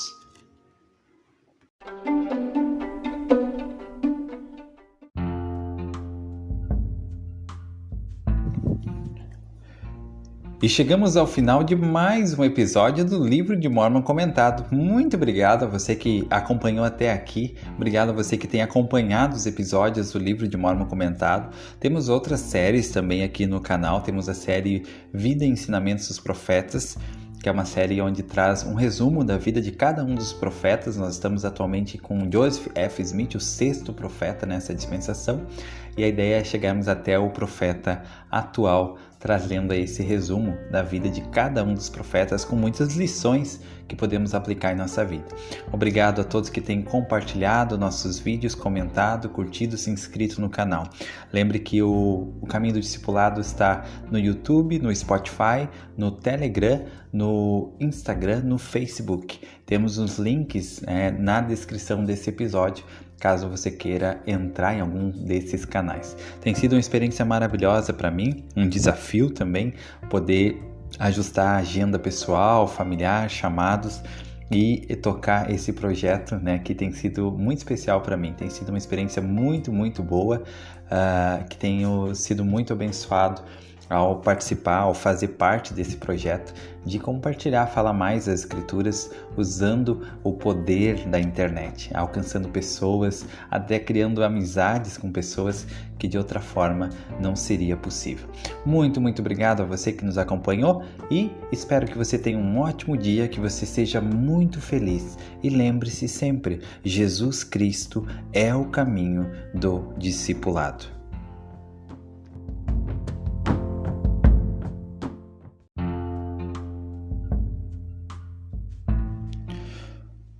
Olá, seja bem-vindo a mais um episódio do Livro de Mórmon Comentado. Se essa é a sua primeira vez aqui no canal, seja muito bem-vindo. Convido você a se inscrever no canal O Caminho do Discipulado, acompanhar outros episódios dessa série, o Livro de Mórmon Comentado, e também temos outras séries dentro do canal O Caminho do Discipulado. O meu nome é André Luiz, eu sou apaixonado pelas Escrituras, sou um formando em teologia e estou aqui nesse projeto para compartilhar mais um pouco do conhecimento das Escrituras, tirar lições e como nós podemos aprender mais e aplicar melhor as Escrituras na nossa vida. Lembrando que esse estudo ele não visa fazer uma cobertura completa de todas as doutrinas e nem de todos os dados históricos referentes a cada capítulo que nós estudamos, mas sim ter um estudo muito prático, onde nós podemos tirar em poucos minutos algumas lições e como podemos aplicar essas lições na nossa vida. Esse é o nosso propósito, ajudar a tornar mais prático, mais fácil o caminho do discipulado, aplicando as Escrituras na nossa vida. Lembrando que o Caminho do Discipulado está no Spotify, no YouTube, no Instagram, no Facebook e no Telegram. Os links estão na descrição desse episódio. Muito obrigado a todos que têm compartilhado, muito obrigado a você que está comigo hoje, mais um episódio aqui. Espero que você esteja bem aonde você estiver, seja na sua casa, no trabalho, na academia, no trânsito, na rua, caminhando, correndo, dormindo ou acordando. Seja muito bem-vindo e estou muito feliz pelos minutos que vamos passar juntos aqui, eu e você. Hoje vamos fazer um estudo muito especial, estudando o segundo Nefe, capítulo 4, do versículo 14 ao 35, especialmente uma parte do livro de Mórmon que é conhecida como o Salmo de Nefe. Vamos aprender um pouco mais sobre o que significa esse Salmo de Nefe e como nós podemos aplicar esses versículos tão poderosos na nossa vida, como que você pode aplicar esses versículos tão poderosos na sua vida. Então, tenho certeza que vai ser maravilhoso esses momentos, esses minutos que nós vamos passar juntos aqui mais uma vez.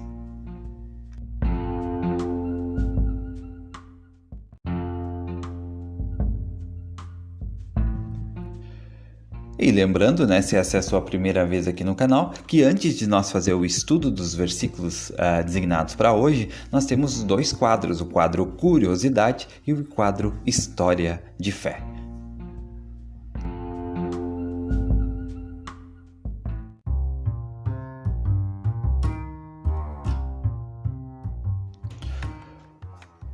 Curiosidade. Já que no episódio de hoje vamos falar bastante sobre o Salmo de Nefe, eu trouxe algumas curiosidades sobre Salmos. Então temos na Bíblia o livro de Salmos. O livro de Salmos ele é composto por 150 capítulos e ele é o livro de Salmos é o maior livro da Bíblia. E ele é o livro também que possui mais autores. O livro de Salmos é o livro bíblico que demorou mais tempo para ser completado. E no livro de Salmos também nós encontramos o menor e o maior capítulo bíblico, o Salmo 117, que é o menor capítulo bíblico, e o Salmo 119, que é o maior. Então, e no livro de Mórmon, né? Existem outras passagens além de segundo Nefe 4, que vamos falar hoje, que tem salmos, né, ou que é citado salmos, usado algum tipo de salmos. Eu trouxe algumas referências aqui, algumas passagens. Em Alma 36, do versículo 22 a 44, o profeta Alma cita várias frases do Salmo 22, que é conhecido como um salmo messiânico. Em Alma 26, do 17 ao 22, o capitão do exército de Alma, Amon, faz referência a vários salmos, incluindo o Salmo 95 e o Salmo 98. Em 3º Nefe 20, do versículo 23 ao 26, o Salvador Jesus Cristo cita a Salmo 118, 22 a 26, como uma profecia que se cumpriu em sua vida e ministério. E em Moroni 7, 39 a 48, o profeta Mórmon faz referência a vários salmos, incluindo o Salmo 91, Salmo 62, para enfatizar a importância da fé em Deus e da justiça. Então essas são algumas curiosidades sobre salmos e também sobre salmos no livro de Mórmon.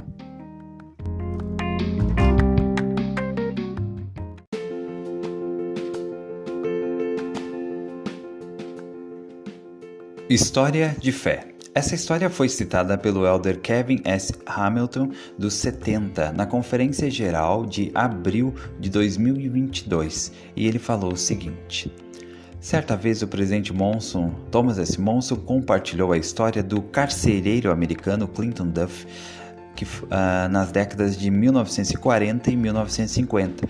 Um carcereiro americano chamado Clinton Duff ficou muito conhecido por seu trabalho de reabilitação de homens em sua prisão. Um crítico disse a ele: "Você devia saber que cães velhos não aprendem truques novos." Clinton Duff respondeu: "Você devia saber que não trabalho com cães, trabalho com homens, e os homens mudam todos os dias." Uma das maiores mentiras de Satanás é que os homens e as mulheres não podem mudar. Essa mentira é contada e recontada de muitas maneiras diferentes, pois o mundo diz que simplesmente não podemos mudar, ou pior ainda, que não devemos mudar. Somos ensinados que nossas circunstâncias nos definem. O mundo diz que devemos aceitar quem realmente somos e ser autênticos com nosso verdadeiro eu. Mas, sim, podemos mudar.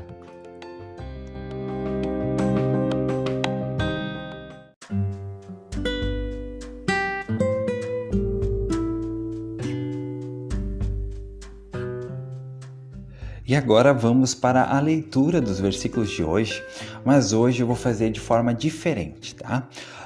Normalmente eu leio todos os versículos na íntegra e então depois faço os comentários. Hoje eu vou dividir a leitura em duas partes. Como esse bloco de hoje ele inicia no versículo 14 e vai até o 35, e o Salmo de Nefe ele inicia no versículo 16 até o 35, eu vou dividir em duas partes, tá? A nossa leitura. Primeira parte eu vou ler o versículo 14 e 15 e tirar uma lição ali, um aprendizado que podemos tirar. Depois eu vou fazer uma segunda leitura que é só do Salmo de Nefe, tá? E eu vou até deixar separado, eu vou fazer um vídeo separado, uma parte do episódio separado no Spotify. Por quê? Qual que é a minha ideia com isso? A minha ideia é deixar o Salmo de Nefe apenas ele lido de forma separada na sua íntegra, para que você possa ouvir, ou qualquer pessoa no futuro, em momentos que venha precisar. O Salmo, ele tem um grande poder, especialmente quando ele é lido em voz alta. Então eu recomendo que você leia o Salmo de Nefi em voz alta, mas que também você pode ouvir ele frequentemente, sempre que quiser.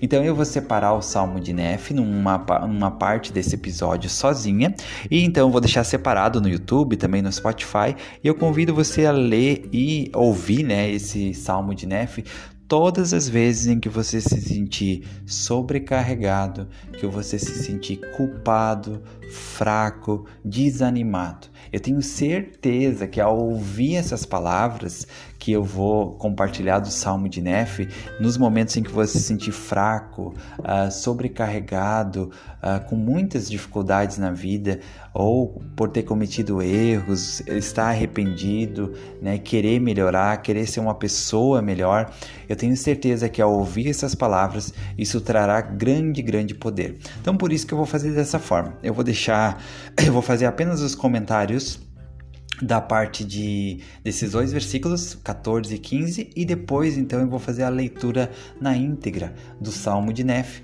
para que você possa ouvir com calma e depois ouvir de novo, e sempre que precisar, deixa salvo na sua playlist, deixa salvo o link, para que você possa ouvir o Salmo de Nefi, e sempre que você tiver alguma necessidade especial, sentir que precisa de mais força, mais poder espiritual, eu tenho certeza que só de ouvir essas palavras do Salmo de Nefi, você vai ser muito fortalecido.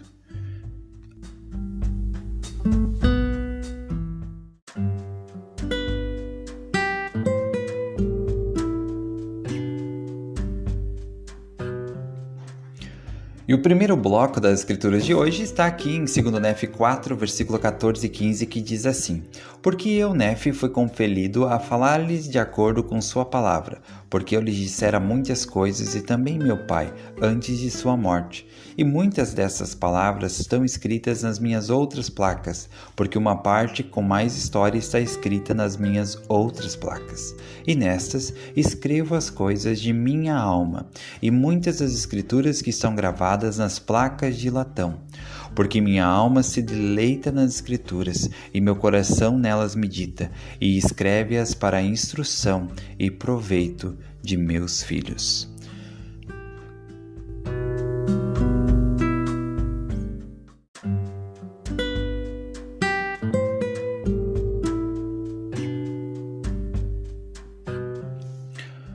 Uma lição importante que podemos tirar aqui é do grande valor que Nefi dava para as escrituras, do grande valor que as escrituras tinham para Nefi. Realmente podemos aprender e tirar muitas lições, porque esse mesmo valor que nós devemos dar para as escrituras. Aqui Nefi fala no versículo 15 que a alma dele se deleitava nas escrituras, que o coração meditava nas escrituras e que ele escrevia para a instrução e proveito de seus filhos. Então nós podemos fazer essas 3 coisas também. Como que nós podemos nos deleitar nas escrituras? As escrituras precisam ser algo prazeroso. E como que algo se torna prazeroso? Quando nós podemos entender e ter uma visão maior do quanto aquilo pode ser proveitoso para nós, do quanto aquilo pode ser bom, benéfico. Então entender que as escrituras elas têm uma promessa tão grande de nos aproximar de Deus e que elas realmente cumprem com essa promessa, que as escrituras trazem força espiritual, trazem alento, conforto e consolo. Então quando nós entendemos isso, com certeza nossa alma vai se deleitar nas escrituras. Ler as escrituras, estudar as escrituras vai deixar de ser uma lista na nossa lista de tarefas, um checklist, vai deixar de ser uma obrigação, um dever, algo que temos que fazer e vai passar a algo que podemos fazer. É incrível quando algo deixa de sair, algo sai da lista de tem que ser feito e passa para a lista de eu quero fazer. Então, que as escrituras possam ser isso, que nós possamos nos deleitar nas escrituras. Segundo ponto que Nefi fala que ele meditava sobre elas. Então, nós precisamos meditar sobre as escrituras, ponderar sobre as escrituras. Quando eu simplesmente leio as escrituras, eu simplesmente faço com que elas entrem no meu cérebro, no meu entendimento, né, por meio do estudo, isso não garante que elas vão entrar no meu coração. Para que elas possam entrar no meu coração, elas precisam passar por um processo de meditação, ponderação. E então elas vão ser espalhadas digamos como se fosse o nosso corpo, né? O alimento ele entra pela boca, mas quando nós apenas lemos as escrituras, é como se o alimento apenas entrasse pela boca e ficasse ali. Não cumprisse com sua função de distribuir a energia, distribuir as vitaminas, distribuir todo o conteúdo que ele tem para fortalecer o corpo. Então, quando eu estudo as escrituras e eu pondero, é como se elas passassem pelo meu aparelho digestivo. Eu digiro aquilo que eu recebi e aquele alimento que é contido, aquela vitamina que contém naquela escritura, ela vai se espalhar por todo o meu corpo, levando vida, energia, força espiritual. Então, essa é uma comparação, né? Quando eu apenas leio as escrituras, é como se eu apenas engolisse o alimento e ele não fosse digerido e ele não vai ser utilizado em todo o seu potencial. Agora, quando eu leio as escrituras e eu medito, pondero sobre elas, então eu estou fazendo uma digestão e aí vai poder se tirar todo o potencial daquele estudo das escrituras. Aquela força, energia, as vitaminas espirituais, elas vão se espalhar pelo meu corpo e vão me alimentar, vão fortalecer o meu estado físico, vão fortalecer a minha imunidade espiritual. E isso vai ser algo poderoso. Então, por isso que meditar sobre as escrituras é muito importante. E o terceiro ponto que ele falou é que ele escrevia para instrução e proveito de seus filhos. Não cabe a mim e a você escrever escrituras, mas nós podemos sim escrever de duas formas. Uma coisa que ajuda é ter um diário de estudo. Escrever os seus sentimentos pode ser algo muito valioso enquanto você estuda as escrituras. Pode ajudar você mesmo no futuro com alguma anotação e pode servir talvez para um filho ou para um descendente seu que vai poder se beneficiar de algo que você escreveu enquanto você estudava as escrituras. E uma segunda forma como nós podemos escrever as escrituras é escrevendo elas no nosso coração. Então nós podemos sim escrever as escrituras no nosso coração.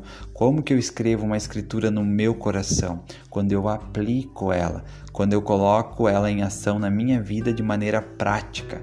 Então essa é uma forma como eu posso escrever as escrituras também, escrevendo uma escritura no meu coração, fazendo com que ela tenha um significado muito mais profundo e real, porque eu realmente não só li aquilo, sabe? Não apenas li, mas eu apliquei, eu tornei aquilo real na minha vida. E essa é uma maneira como eu escrevo também as escrituras nas tábuas de carne do meu coração. Então essas três formas nós podemos fazer o que Nefe fazia, né? Que é tornar as escrituras deleitosas, que elas possam ser deleitosas para nós, meditar sobre as escrituras e escrever as escrituras nas tábuas de carne do nosso coração.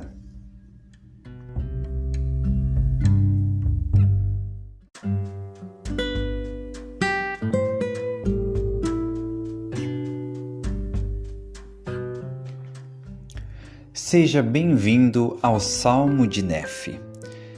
Esse salmo é muito especial e vai fazer muito sentido para você enquanto você ouve, se você pensar sobre suas dificuldades atuais, problemas e provações, coisas que têm talvez feito com que você se sinta sobrecarregado, fardos da vida que você tem carregado e que talvez precise se livrar desses fardos e que não está conseguindo.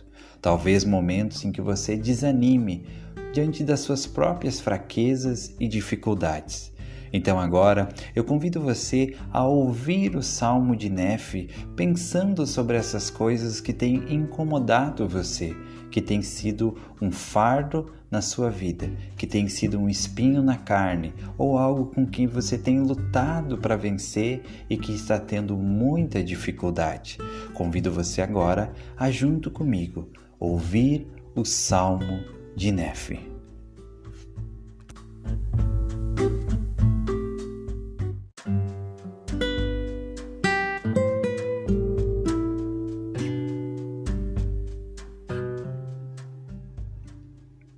Eis que minha alma se deleita nas coisas do Senhor, e meu coração medita continuamente nas coisas que vi e ouvi.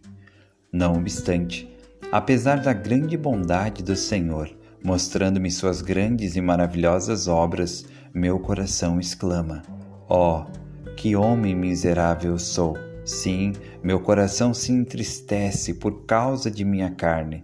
Minha alma se angustia por causa de minhas iniquidades. Estou cercado por causa das tentações e pecados que tão facilmente me envolvem. E quando desejo alegrar-me, meu coração geme por causa de meus pecados. Não obstante, sei em quem confiei.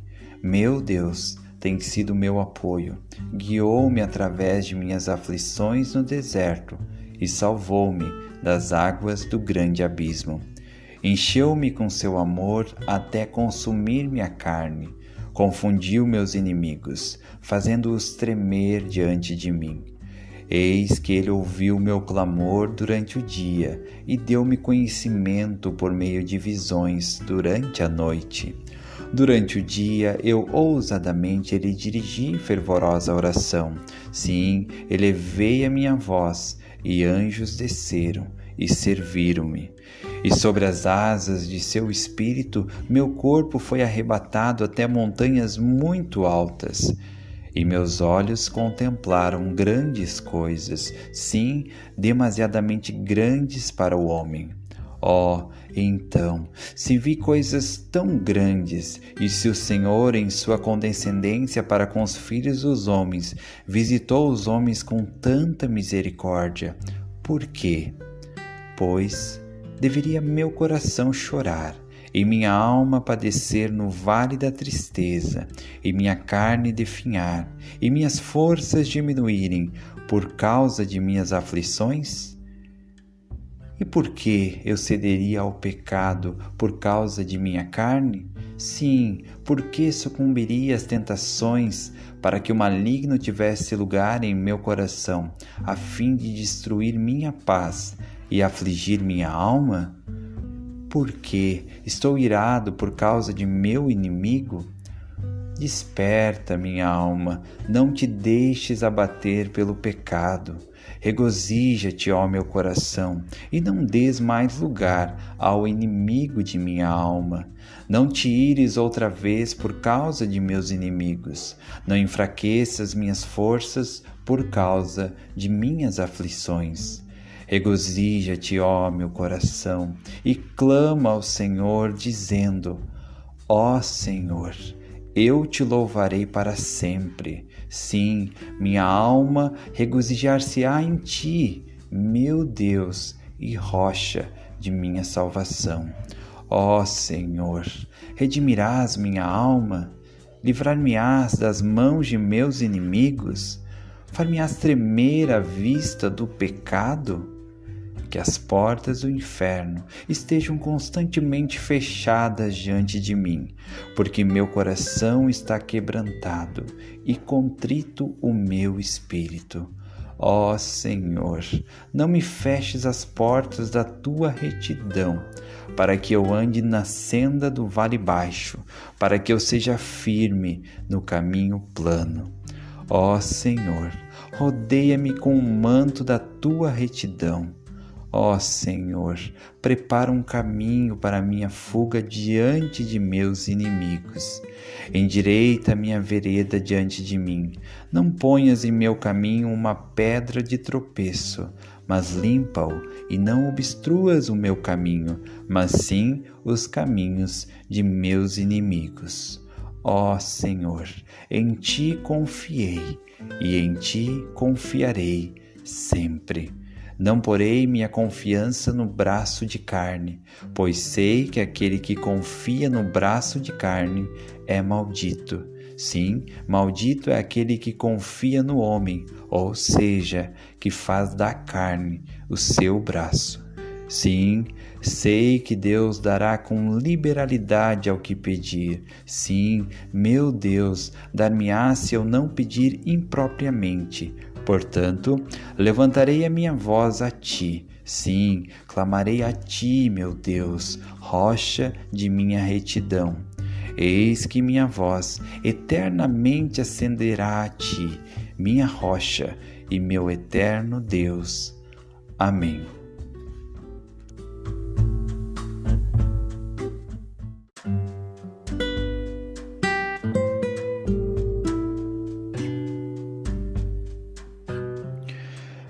Eu desejo que o Salmo de Nefe possa trazer todo o consolo e a paz que você precisa na sua vida, que você busca, que possa trazer a força e a lembrança de que você não está sozinho, que independente dos problemas e das dificuldades que você possa estar enfrentando, lembre-se que o Senhor é a rocha da sua salvação e que com a ajuda dele nada é impossível.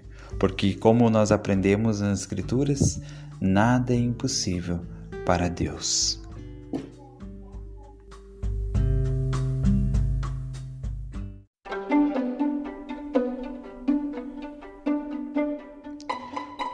Pergunta e resposta. Sinto-me desanimado porque sempre retorno aos mesmos erros e pecados que cometi no passado. Como posso manter a fé e a esperança, mesmo repetindo alguns erros do passado? Então, talvez essa resposta tenha várias outras formas de ser dada, tá? Mas, primeiro, é que nós devemos ter paciência com nós mesmos, devemos ter amor. O Senhor nos ordenou que o primeiro mandamento é amar a Deus sobre todas as coisas, o segundo é amar o próximo como a si mesmo. Então, esse como a si mesmo, amar a si mesmo, faz parte do processo de se perdoar e de ter paciência consigo mesmo. Não que nós vamos simplesmente errar e pensar que está tudo bem, mas se voltamos a errar, devemos ter paciência, devemos confiar que com a ajuda do Senhor poderemos vencer isso. Aqui tem um artigo que diz assim: uma parte razoável da internet parece se dedicar à celebração do erro épico. Desde erros no Pinterest a vídeos de acrobacias mal sucedidas. Talvez nos alivie saber que não estamos sozinhos quando nossos melhores esforços não parecem ser tão bons. Existe outro meio de saber. Se você está com o sentimento de que seus dias estão cheios de erros, anime-se com as Escrituras. Elas estão repletas de esforços aquém da perfeição, enviados por algumas pessoas muito ilustres. Aqui estão algumas lições delas que podem nos ajudar a perceber que talvez estamos nos saindo melhor do que imaginamos. A primeira lição é que a fé não impede os erros, mas os torna significativos. Nefe, por exemplo, que nós falamos nesse episódio, estava cheio de fé ao buscar com seus irmãos as placas de latão, mas isso não deixou imune a fracassos. Segundo, é que Deus prevê os nossos erros e planeja com antecedência. Depois que descobri que as 116 páginas do livro de Mórmon haviam sido perdidas, Joseph exclamou: tudo está perdido. Sabia que tinha falhado. Tinha consciência de que ele receberia uma repreensão e talvez fosse até expulso. Ainda assim, nem tudo estava perdido. Deus havia previsto o erro de Joseph cerca de 2000 anos antes e já tinha se preparado para isso. Terceiro, não desista. Nem sempre veremos nosso sucesso. Abinadi foi chamado para pregar o arrependimento ao povo. Se Abinadi medisse seu sucesso com base nas pessoas que se arrependeram, poderia ter morrido na crença de que era um completo fracassado. Mas sabemos que através do trabalho de Abinadi, muitos anos depois, milhares e milhares de pessoas foram abençoadas. Quarto, aprender com os problemas. Aprender com os problemas às vezes é mais importante do que resolvê-los. Oliver Granger estava acostumado a exercer a autoridade para que as coisas acontecessem. Antes de se filiar à igreja, nos anos de 1830, tinha sido xerife, coronel de milícia e pregador autorizado em sua igreja. Após a sua filiação, serviu 2 missões e se tornou membro do Sumo Conselho de Kirtland. Mas então, Joseph deu a Oliver a tarefa quase impossível de colocar em ordem ordem os assuntos dos líderes da igreja que haviam sido expulsos de Kirtland.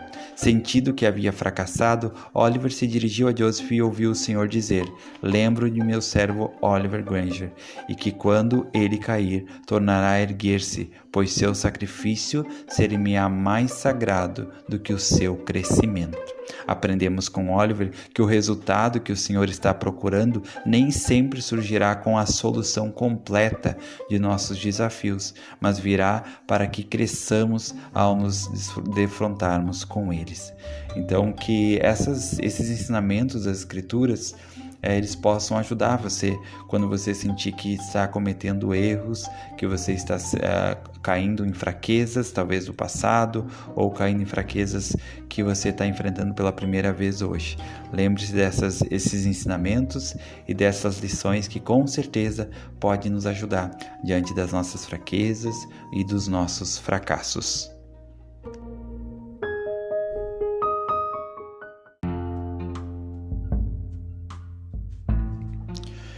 E chegamos ao final de mais um episódio do Livro de Mórmon Comentado. Muito obrigado a você que me acompanhou até aqui. Hoje foi um episódio diferente, em que nós trouxemos de uma forma diferente a apresentação dos versículos de hoje, especialmente porque se tratava de um capítulo diferenciado, né? Um capítulo que eu amo muito. Um dos meus trechos preferidos do livro de Mórmon, que é o Salmo de Nefe, em 2 Nefe, capítulo 4. Espero muito que você tenha gostado, tirado alguma lição, alguma inspiração ou sentimento, que de alguma forma você possa aplicar isso na sua vida e ter uma vida mais feliz. Desejo tudo de bom para você, que você seja muito, muito feliz, e lembre-se sempre, Jesus Cristo é o caminho do discipulado.